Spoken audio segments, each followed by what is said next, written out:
오늘 저는 영적 구조선이 교회라는 사실을 말씀을 통해서 증거하고자 합니다. 사람마다 18번이라고 불리는 애창곡이 있습니다. 내가 자주 부르는 곡이요, 악보를 보지 않고도 틀리지 않고 부를 수 있는 노래이고, 특히 가사를 외워서 부를 수 있는 곡이라고 할 수가 있습니다. 애창곡은 유행가만 있는 것이 아니라, 가요만 있는 것이 아니라 찬송가도 있어야 한다고 생각을 합니다. 여러분의 찬송가 18번 애창곡은 무엇입니까? 몇 곡이나 애창곡으로 부르고 계십니까? 혹 가요는 애창곡이 번뜩 생각나지만 찬송가는 생각나지 않다면 여러분, 이번 주에 꼭 선정할 수 있기를 주의 이름으로 축복합니다. 저는 어르신들을 신방할 때 가장 좋아하는 찬송이 무엇인지를 물어볼 때가 많이 있습니다. 곧 공명을 말씀하시는 분이 많으시지만 한참을 찾으시는 분들도 계십니다. 그 이유는 너무 18번이 많으시고 너무 애창곡이 많으시고 너무 은혜받은 찬양이 많은지라 한 곡을 고르기에 쉽지 않아 하시는 분들이 많이 계십니다. 저는 그때마다 권사님의 18번 찬송은 앞으로 이 찬송입니다. 그리고 이 찬송을 자녀들에게도 꼭 가르쳐 주세요. 자녀들아, 아버지의 18번 찬양은, 어머니의 18번 찬양은 이 찬양이란다. 가르쳐 줘야 합니다. 제가 왜 이렇게 하느냐 하면, 저는 부친과 모친이 살아 계실 때 애창곡을 여쭈어 보았어요.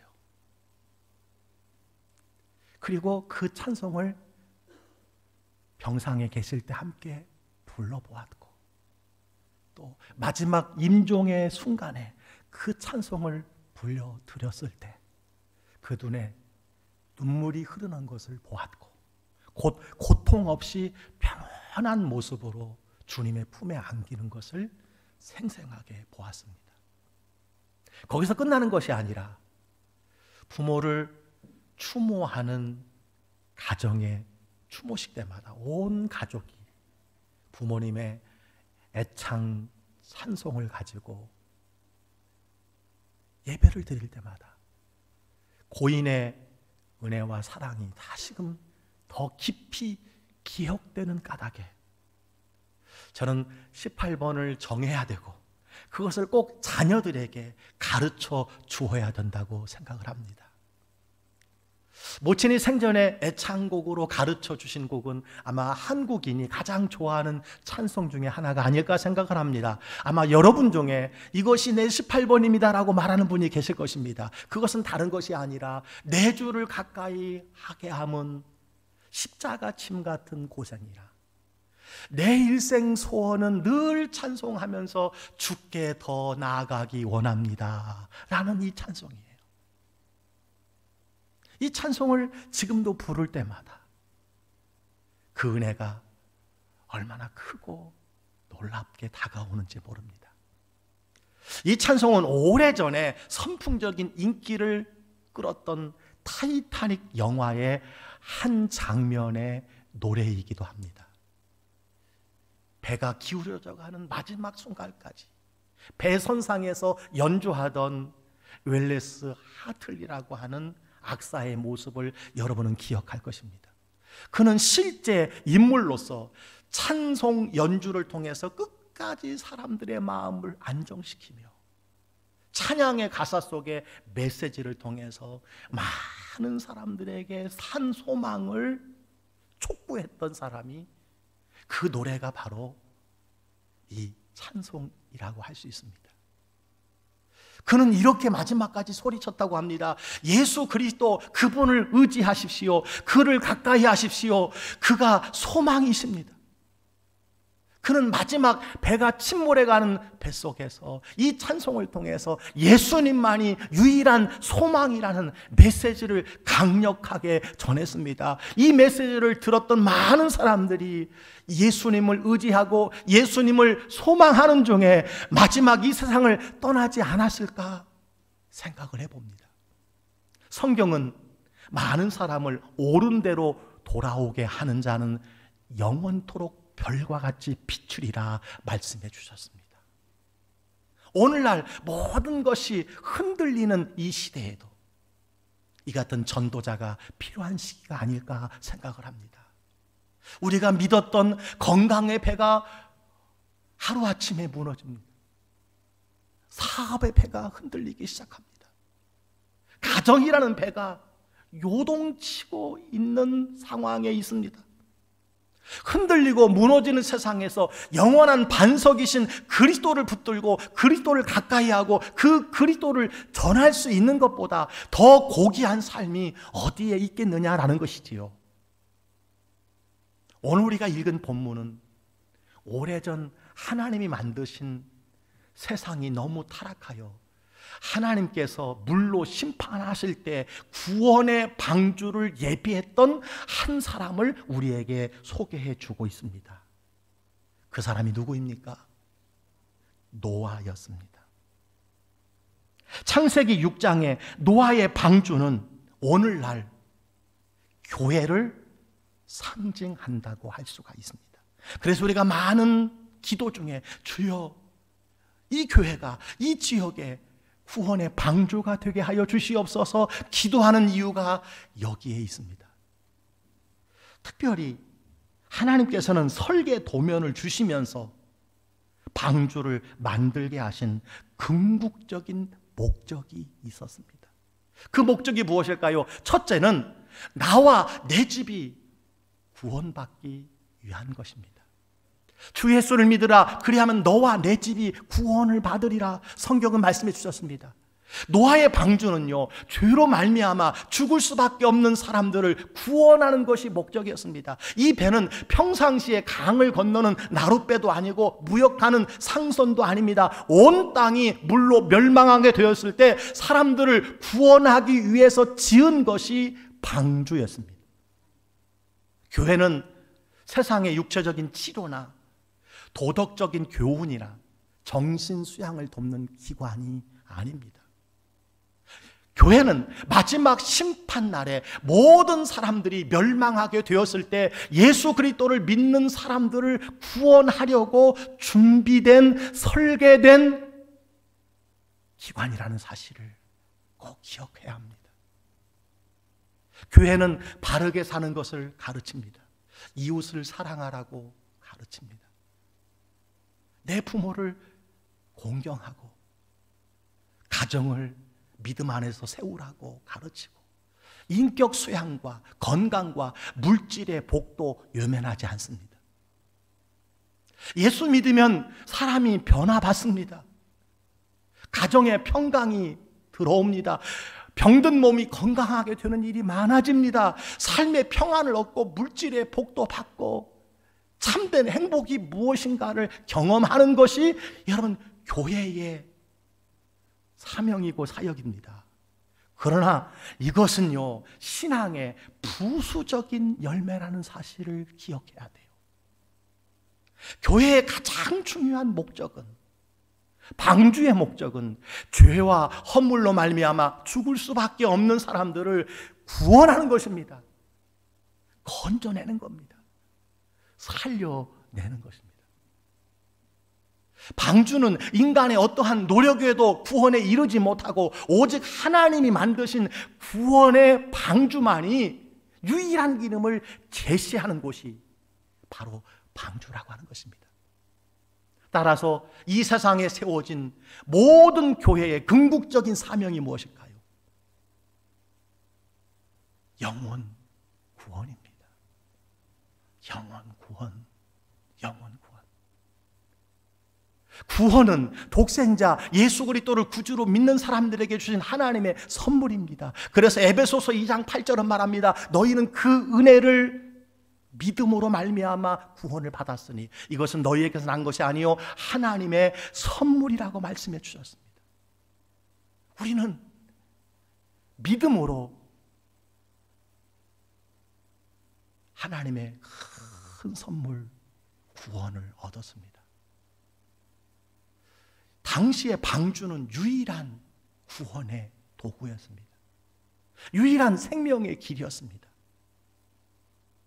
그 누구도 그 배에 타지 않는 모든 인간과 생물은 다 멸망을 당했습니다. 방주에 들어가는 것 외에는 사는 방법이 없었습니다. 그래서 히브리서 11장 7절은 이렇게 말합니다. 믿음으로 노아는 아직 보이지 않는 길에 경고하심을 받아 경유함으로 방주를 준비하여 그 집을 구원하였으니. 그렇습니다. 노아는 120년 동안 산에서 배를 만드는 순종으로 8식구를 구원하게 되었습니다. 방주는 구원의 배입니다. 교회는 세상에 떠있는 방주요, 세상을 구원하는 배라는 사실을 잊어서는 안 됩니다. 방주는 그리스도요, 교회를 상징하는 것입니다. 따라서 방주 안에 있으면 구원을 얻듯이 그리스도 예수 안에 있으면 구원을 받는 것입니다. 아무 공로 없지만 주 예수 그리스도를 믿을 때에 얻는 선물, 은혜의 선물이 구원이라는 사실입니다. 따라서 우리는 매주마다 이 영적 구원선인 주님의 몸된 교회에 들어와서 마지막 때에 임하는 심판을 대비해야 할 것입니다. 사랑하는 성도 여러분, 여러분은 구원의 방주에 들어왔지만 혹 아직 여러분의 가족 중에, 여러분의 자녀 중에, 여러분의 부모님 중에 구원의 방주에 들어오지 못하신 분이 있습니까? 혹 그분들을 잊지 않으셨습니까? 주께로 인도하셔야 합니다. 예수님은 마태복음 24장에서 이렇게 말씀을 하셨습니다. 노아의 때와 같이 인자의 임함도 그러하리라. 홍수전에 노아가 방주에 들어갔던 날까지 사람들이 먹고 마시고 장가들고 시집가고 있으면서 홍수가 나서 그들을 다 멸하기까지 깨닫지 못하였으니 인자의 임함도 이와 같으리라. 예수 그리스도의 재림할 때의 상황이 노아의 홍수 심판 때와 동일하다는 거예요. 먹고 마시는 것이 잘못이 아닙니다. 장가들고 시집가는 것이 잘못이 아니라 이 세상에만 소망을 두고 살던 사람들이 방주에 들어가지 않아서 구원을 얻지 못하게 되었다라고 하는 말씀입니다. 그러므로 노아 시대의 홍수 심판은 옛날 이야기로만 생각하면 안 된다는 것입니다. 노아 시대나 오늘이나 죄악이 관영한 것은 마찬가지입니다. 노아 시대의 방주를 통하여 가족이 구원을 얻었던 것처럼 하나님은 이 시대에 이 교회를 통해서 구원하시겠다고 말씀을 하시는 것입니다. 그런데 여러분, 그 노아의 방주에 들어간 사람이 누구입니까? 단지 노아의 8식구뿐이었습니다. 그래서 구원선이라고 할 때 여러분, 이 선이라고 하는 단어는요, 배주자, 8팔자, 입구자가 합해서 만들어진 한자어입니다. 8식구가 입구로 들어갔다는 뜻이 담겨져 있습니다. 내가 구원받고 하나님의 은혜를 누리고 살아가면서도 아직 내 가족을 구원하지 못한 분들이 있습니까? 여러분, 혹 포기하셨습니까? 많은 것을 포기할 수 있어도 영혼 구원의 사명은 절대 포기해서는 안 된다는 사실을 기억하시기를 주의 이름으로 축복합니다. 지난달 뉴스에 쌍둥이 자매인 줄 모른 채 44년 한국과 미국에서 눈물의 언택트 상봉이라는 뉴스가 많은 사람들에게 감동을 주었습니다. 어머니가 이렇게 말씀하셔요. 머리 스타일만 다르고 손 크기, 얼굴 다 똑같다. 너 찾으려고 20년 전에 방송에도 나갔는데 못 찾아서 영영 못 만날 줄 알았어. 그리고 어머니는 말합니다. 잃어버린 딸을 찾기 위해서 40년 동안 잃어버렸던 남대문 시장을 뱅뱅 돌며 그곳에서 장사했다고 이야기합니다. 아버지는 잃어버린 딸만 그리며 술만 마시다가 병으로 돌아가셨다. 딸을 못 찾으면 눈 감고 못 죽었을 텐데 이제 소원이 없다. 이런 기사였어요. 사랑하는 성도 여러분, 최고의 가족 사랑이 무엇일까요? 믿음은 곧 영생인 것을 아는 우리들에게 구원의 방주인 교회로 인도하는 것입니다. 구원의 방주인 예수 그리스도에게로 인도하는 것입니다. 언제 주님이 오실지라도 온 가족이 영적인 구원선인 교회에 들어와서 노아의 8식구처럼 새하늘 새 땅에 들어가시는 은혜가 여러분에게 있기를 주의 이름으로 간절히 축복합니다. 하나님께서 노아의 방주를 만들게 하신 두 번째 목적이 있습니다. 그것은 믿지 않는 영혼을 구원하는 사명입니다. 어떤 사람은 교회를 유람선이라고 생각하는 사람이 있습니다. 교회의 사명에는 구제가 있습니다. 봉사가 있습니다. 친교가 있습니다. 그러나 교회의 본질적인 사명은 다시 말씀드리지만 영혼 구원이라는 사실을 기억하시기를 바랍니다. 그러므로 교회는 유람선이 아니라 구원선이라고 할 수 있습니다. 교회는 구원선입니다. 오늘날 많은 학자들은 교회가 점점 유람선이 되어가고 있다고 진단하고 있습니다. 배에 탄 승객들의 관심이 오직 배 안에만 있으면 그 배는 유람선이 되는 것입니다. 교회라는 배는요, 처음부터 유람선으로 제작된 것이 아니라 구원선으로 제작되었다는 사실을 기억하시기를 바랍니다.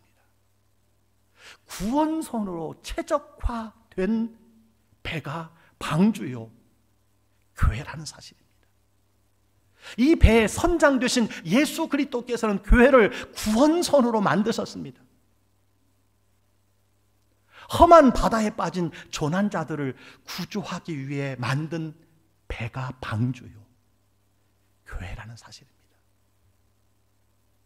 그런데 이 배에 탄 우리들이 이 배를 구원선이 아닌 유람선으로 생각하고 있다면 그야말로 큰일이 아닐 수 없는 것입니다.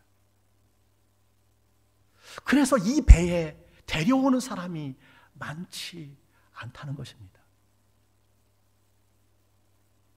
우리 광주교회 2,000여 명이 구조선에 탔지만, 구원선에 탔지만 어떤 때는 한 주에 한 명도 구원하지 못하는, 구조하지 못하는 모습을 보게 됩니다.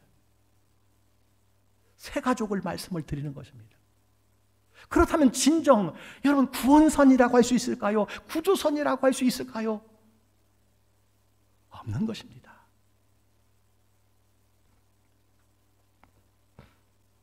하워드 크라인벨이라고 하는 사람이 현대 목회 상담회라는 책에서 재난 구호소라고 하는 제목으로 긴 이야기를 기록했습니다. 조금 길지만 제가 그대로 여러분에게 읽어 드리도록 하겠습니다. 배의 침몰 사고가 자주 일어나는 위험한 해안에 자연스럽게 생긴 작은 인명구조소가 있었다. 건물은 오두막집에 불과했고 배라고는 보트 한 대뿐이었다. 그러나 몇 사람의 헌신적인 선원들이 쉬지 않고 바다를 바라보며 자기들의 목숨까지도 아끼지 아니하고 바다를 지켰다. 밤과 낮으로 조난자를 구조한 이후로 이 구조대는 유명해지기 시작했다. 점차 구조받아 생명을 다시 찾은 사람들과 그 주변 가족들은 그 구조대에 협력하였고 자기들의 재산과 시간을 바쳐 인명구조를 돕기 시작했다. 새 보트를 구입했고 새로운 구조대원은 훈련을 받았으며 소규모 인명구조대는 인명구조본부로 점점 그 기구가 커져갔다. 사람들은 구조소의 건물이 너무 좁고 낙후되었다고 생각했으며 구조된 사람들이 좀 더 편안하고 안락하게 쉴 수 있는 공간이 마련되어야 한다고 생각했다. 그들은 새로운 건물을 짓기 시작했다. 이제 그 구조소는 회원들에게 인기 있는 장소가 되었고 건물은 점점 친교의 장소, 사교 모임으로 사용되기 시작했다.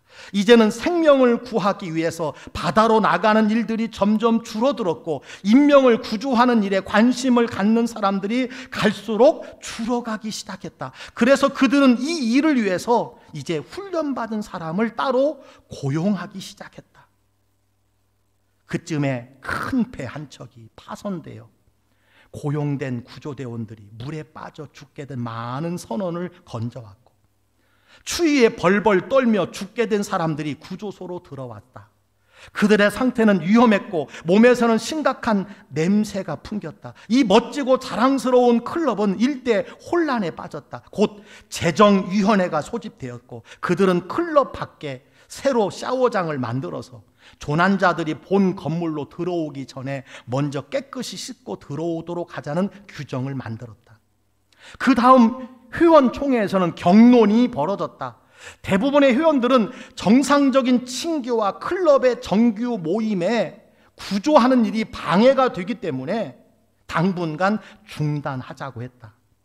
그러나 소수의 사람들은 이 구조대의 사명은 생명을 구원하는 일이라는 점을 지적하면서 이 일은 중단되어서는 안 된다고 주장했다. 결국 이 두 의견은 표결에 붙여졌고 소수의 의견은 부결되고 말았다. 결국 그곳에서는 사람을 구조하는 일이 어렵고 사람을 구조하는 일보다 내부 사람들에게 더 많은 관심을 쓰기로 내교를 변경하였다. 그러나 여전히 그 위험한 해안에서는 선박의 조난 사고가 계속해서 일어났고 대부분의 사람들은 차가운 바다에 빠져 죽어가고 있었다. 여러분, 이 사교장이 되어버린 이곳, 원래 인명 구조되었던 그곳은 오늘날 어디를 지칭하는 것일까요? 교회를 상징하는 내용입니다. 오늘 교회의 본질적 사명을 깊이 깨우쳐주는 이야기가 아닐 수 없습니다. 여러분, 오늘 우리 교회는 유람선입니까? 구원선입니까? 우리 교회는 유람선이 아니라 진정한 구원선임이라는 사실을 잊지 말아야 합니다. 오늘도 우리에게 조난 시내를 보내는 수많은 영혼들이 우리 주변에 있다는 것을 잊지 마시고 구원선의 사명을 감당하는 은혜가 있기를 주의 이름으로 간절히 축복합니다. 자, 그렇다면 교회가 이 구원선의 역할을 잘 감당하기 위해서 어떤 방주가 되어야 할까요? 우리 교회가 어떤 교회가 되어야 합니까? 첫 번째는 구원의 방주는 물에 떠 있어야 합니다. 배는 육지에 정박하기 위해서 만들어진 물체가 아닙니다. 항구에 묶어두기 위해서 만든 물체가 아닙니다. 저 멀리 대항을 향해 나아가도록 만들어진 것이 배입니다. 노아의 방주가 홍수 심판에서 사람들을 구원하기 위해서 만들어진 것처럼 교회는 세상을 향해 나가야 한다는 거예요. 영혼 구원하는 일에 늘 힘써야 된다는 것입니다. 교회는 24시간 365일 기도의 불이 꺼지지 않고 언제든지 누구든지 방주인 교회에 들어올 수 있어야 한다는 사실입니다. 그래서 교회에는 두 가지의 대표적인 기능이 있다고 할 수 있습니다. 우선 모이는 교회로서 함께 모여 예배하고 찬송하며 기도하며 하나님의 은혜를 받고 누리는 것입니다. 또 하나가 있다면 흩어지는 교회로서 세상에 나가 영혼 구원의 사명을 감당하는 것입니다. 그런데 교회가 모이는 교회로만 존재하고 흩어지는 교회를 포기한다면 그야말로 반쪽짜리 교회가 되고 마는 것이에요. 온전한 교회, 건강한 교회를 잃어버리고 마는 것입니다. 두 번째로요, 구원의 방주가 그 기능을 발휘하기 위해서는요, 물이 배 안에 스며들지 않게 해야 합니다. 하나님은 노아에게 방주 설계를 이렇게 말씀을 하셨어요. 너는 고페르 나무로 너를 위하여 방주를 만들 때 그 안에 칸들을 막고 역청을 그 안팎에 칠하라. 역청은 콜타르 같은 방수 처리제로서 물이 방주 안에 스며들지 못하게 하는 역할을 하는 것이었습니다. 교회는 비록 죄 많은 세상 속에 떠 있지만, 우리도 연약하고 죄가 있지만 세상의 죄가 스며들지 못하도록 역청을 안팎에 칠해야 한다는 거예요. 성도 한 분 한 분은 배를 구성하는, 방주를 구성하는 널판지 조각과 같습니다. 작은 널판지 하나가 세면 그 방주가 침몰한다는 거예요. 그 교회가 흔들릴 수 있다는 것입니다. 코로나19로 잠시 교회라는 방주에 많은 물이 스며드는 어려움을 겪었습니다. 세상 언론 탓을 할 수 없지만 교회가 잠기는 듯 싶었습니다. 교회의 책임이 없지 않습니다. 그러나 그 어떤 세력도 교회에 물이 들어오지 않게 우리가 하나가 되어야 할 줄 믿습니다. 아울러 자신을 지켜 새 속에 물들지 않고 이단의 위험에 빠지지 않게 해야 합니다. 그리고 모든 성도들은 죄가 교회로 들어오지 않도록 거룩한 삶에 힘써야 될 줄 믿습니다. 세 번째로, 구원의 사명을 잘 감당하기 위해서 방주가 어떠했습니까? 방주에는 운전대가 없었다는 것입니다. 무슨 말씀입니까? 노아의 방주에는 없는 것이 많았습니다. 엔진도 없고 키나 닷도 없고 선장도 없고 운전하는 사람도 없었습니다. 그럼에도 아라랏산 꼭대기에 110일 만에 서게 되었습니다. 노아의 가족들은 하나님께 모든 것을 맡기고 그 안에서 예배하며 감사하며 찬양을 드렸을 뿐이었습니다. 무엇을 말합니까? 구원의 방주는 사람들이 이끌어가는 공동체가 아니라는 거예요. 구원의 방주 교회는 하나님이 움직이는 공동체라는 사실을 말씀해 주고 있습니다.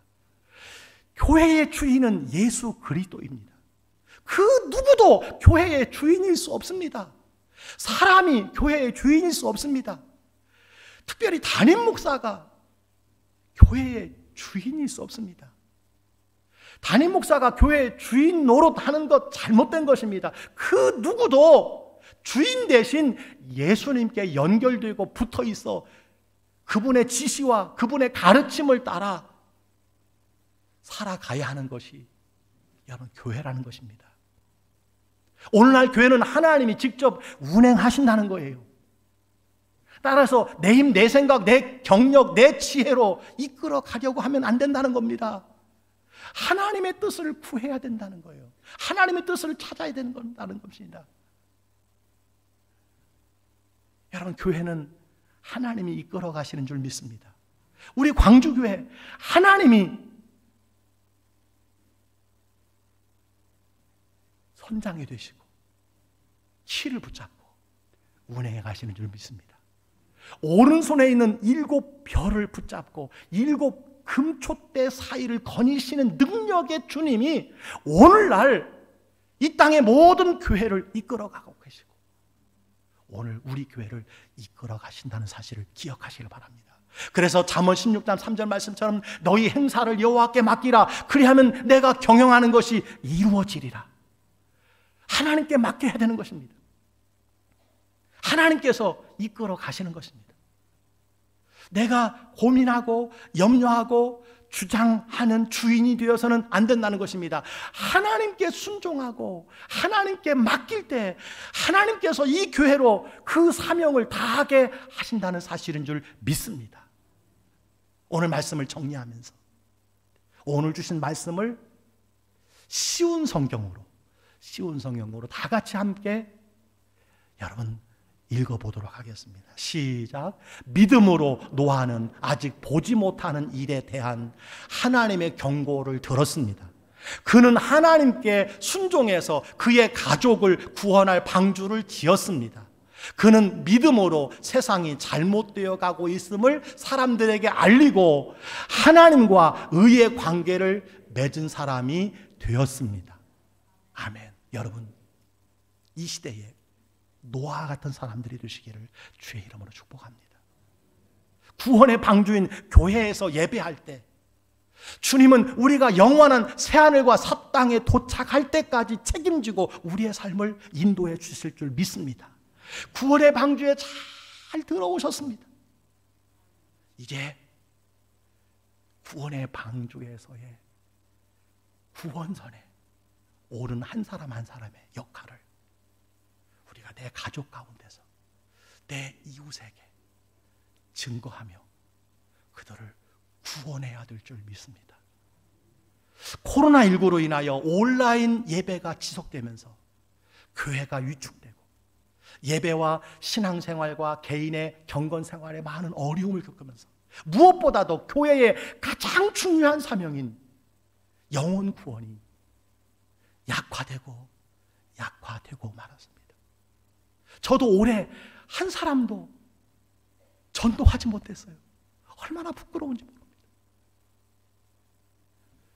그럼에도 불구하고 하나님께서는 올해 129명의 영혼을 우리 광주교회에 보내주셨어요.